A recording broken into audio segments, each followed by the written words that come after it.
Hello बच्चों, आइए question पढ़ते हैं।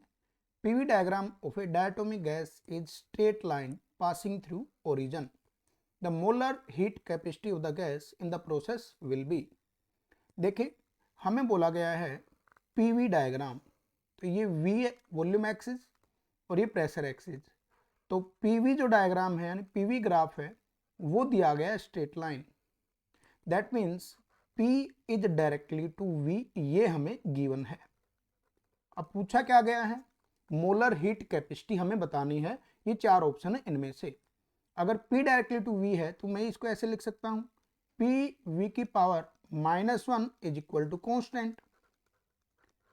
अब इससे क्या मिलेगा, देखें P V की power X is equal to constant, हमें एक प्रोसेस मिल गया that is polytropic process. Polytropic process के लिए हमें मोलर स्पेसिफिक हीट का एक फॉर्मूला गिवन होता है, ये इक्वेशन होगा, इससे हमें मोलर स्पेसिफिक हीट मिल जाएगी पॉलीट्रोपिक प्रोसेस में। That is C is equal to R upon gamma -1 plus R upon 1 minus x, where x is, ये V की जो पावर है वही हमारी x होगी। ठीक है, अब मोलर स्पेसिफिक हीट C है तो C is equal to R upon gamma -1। अब डायटोमिक गैस है, गैस दे रखी है डायटोमिक, तो डायटोमिक के लिए हमारे पास गामा की वैल्यू क्या होगी, गामा क्या होता है, गामा की वैल्यू क्या आ जाएगी, डायटोमिक के लिए गामा की वैल्यू आ जाएगी हमारे पास, गामा डायटोमिक के लिए दैट विल बी 1.4। हम इसको सोल्व कर सकते हैं इजीली। गामा किससे आ जाएगा, gamma is equal to 1 + 2/f, where f is degree of freedom.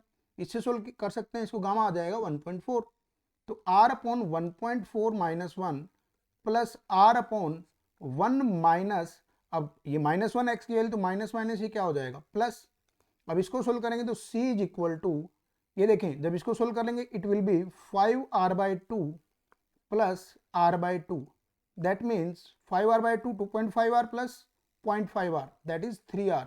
तो 3r will be the molar specific heat for the given problem.